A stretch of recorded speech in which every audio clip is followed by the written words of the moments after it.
नमस्कार। द्वादश भावों में ग्रहों के फल के अंतर्गत आज आप शनि का सप्तम भाव से लेकर के द्वादश भाव में स्थित होने पर अर्थात रहने पर क्या फल प्राप्ति की संभावना रहती है, वो बात हम आज बतलाएंगे।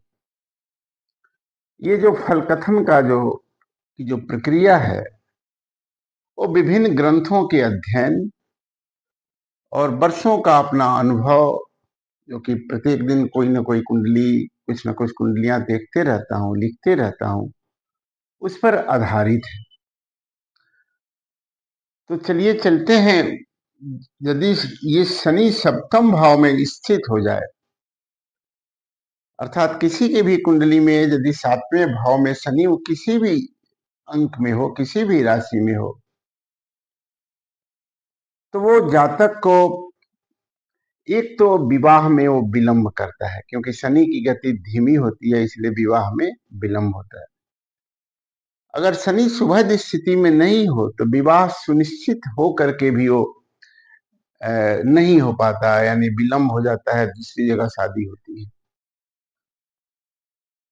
शनि जिसके सप्तमस्थ हो, वो व्यक्ति जो है वो संसारिक सुखों से तृप्त नहीं होता, उसको एक असंतुष्टि बनी ही रहती है। लग्न के ऊपर प्रभाव होने के कारण स्वभाव में थोड़ी सी कटुता, थोड़ी चतुराई, थोड़ी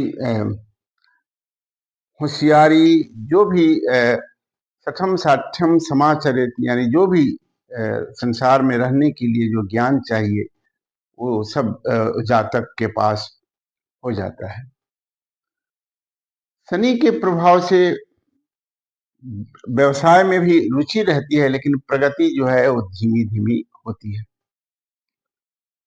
शनि अगर अशुभ प्रभाव में हो तो थोड़ा पृथकत्व का भी असर पड़ता है, अर्थात अपने जीवन साथी से दूर रहने की भी संभावना रहती है। चाहे कारण जो भी हो, चाहे वो नौकरी का कारण हो या वैचारिक मतभेद का कारण हो, पत्नी इसकी पूरी तरह से स्वस्थ नहीं रहती, या पति जो है अगर पत्नी के कुंडली में है तो पूरी तरह से स्वस्थ नहीं रहता। कुछ न कुछ स्वास्थ्य बाधा और समस्याएं लगी ही रहती हैं। तथापि जीवन सुखी रहता है, अर्थात शनि का सप्तम भाव का जो प्रभाव है वो मिला जुला है। यही शनि यदि अष्टम भाव में हो जाए तो कहा गया है कि ये आयु को वृद्धि करता है, अर्थात आयु को बढ़ाता है, जातक को दीर्घायु करता है। लेकिन जातक पूरी तरह से स्वस्थ नहीं रहता, उसको वातव व्याधि, सुखापन, ज्यादा प्यास लगना, ये सारे इस तरह की स्वास्थ्य बाधा उसको रहती है। कुछ न कुछ परेशानियां जो है वो जीवन में उसको आती रहती हैं, जो कि अचानक आए और फिर उसको परेशान करके चली जाती है। आर्थिक रूप से भी ये लोग बहुत समृद्ध नहीं हो पाते, क्योंकि शनि के दृष्टि धन स्थान पर होने के कारण धीरे धीरे धन आता है, और कुछ न कुछ आर्थिक दबाव जो है वो सदैव बना ही रहता है। कुटुंबों से भी बहुत लगाव नहीं रहता, बहुत नजदीकी नहीं हो पाती। इस तरह का शनि का प्रभाव अष्टमस्थ होने का है। नवम भाव में यदि यहाँ किसी का शनि अगर बैठा है, तो ऐसे जातक का जो भाग्योदय है वो थोड़ा विलंब से होता है। भाग्योदय का मतलब कि अवसर की प्राप्ति, कम परिश्रम में अधिक लाभ, बिना कुछ किए हुए सब कुछ मिल जाना, यही एक भाग्य का लक्षण है। तो ये विलंब होता है। प्राय हम लोग देखते हैं कि 36 वर्ष 37वें वर्ष में ऐसे जातक के जीवन में भाग्योदय होता है। नहीं, जैसे वो चाहते हैं वैसे वो रहने लगते हैं, नहीं तो दूसरे के ही इच्छा अनुसार रहना पड़ता है। शनि के प्रभाव से अपने से जो कम उम्र के छोटे लोगों को हैं, उनसे भी भाग्योदय में सहायता मिलती है। जातक को यश नहीं मिल पाता, यश प्रतिष्ठा नहीं मिल पाती। इसको लोग कहते रहते हैं कि ये इधर का बात उधर करते रहता है, यानी सामाजिक भी उसको ऊपर भी थोड़ा कभी कभी कटाक्ष होता है। अध्यात्म आदि साधना में भी जातक की उस दिनचर्या व्यवस्थित नहीं होती, रुचि की भी स्थिरता नहीं रहती, तथापि जातक अंतर्मुखी होने का यत्न करता है। अर्थात नवम भाव शनि जो है वो विशेष शुभ नहीं है, और यही शनि यदि दसम भाव में यहां पर हो जाए तो कहते हैं कि दसम स्थान सबसे उच्च स्थान है, और शनि ग्रहों में सबसे उसको माना गया है कि निम्न स्तरीय ग्रह है। तो यदि शनि जी इसके दसम भाव में हो तो जातक अपने छोटे से व्यवसाय से बहुत ऊंचा पहुंच जाता है, और छोटे से पद पर काम करने से के आरंभ करने के बाद जातक उच्चाधिकारी बन जाता है। अर्थात इस शनि में सामर्थ्य है कि जातक को ऊंचे पद पर ले जाए। ऐसे जो विधायक बनते हैं वो जल्दी मंत्री बन जाते हैं। इस तरह का शनि जो है वो व्यक्तिगत जीवन को ऊपर उठाता है।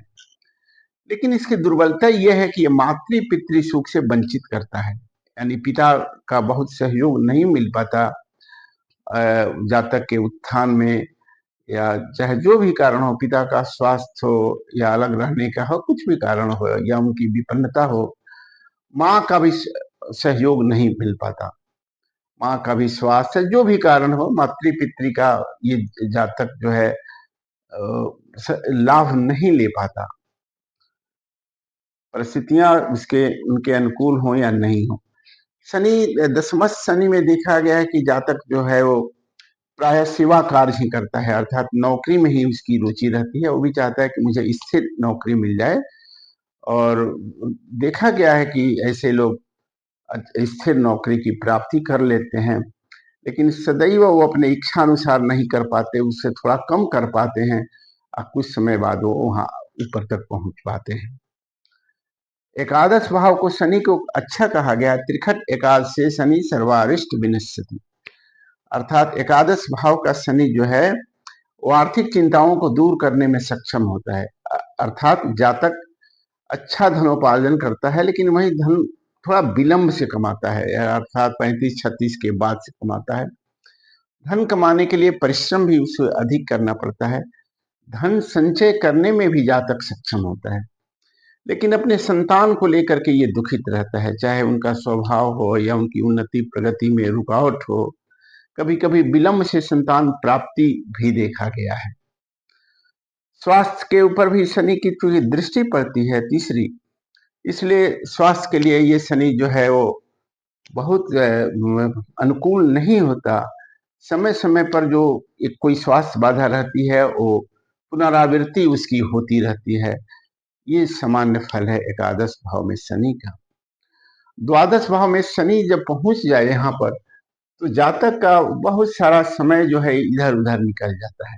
ये अनावश्यक रूप से व्यय भी करने लगता है, ये खर्चीला भी होता है, इसकी सोसाइटी कभी कभी अच्छी नहीं हो पाती, इसलिए इसका स्वभाव भी अच्छा नहीं हो पाता। तो ये द्वादश भावस्य शनि जो है वो सुख में थोड़ी कमी करता है। ये सामान्य फल है सप्तम भाव से लेकर के द्वादश भाव तक शनि का स्थित होने का।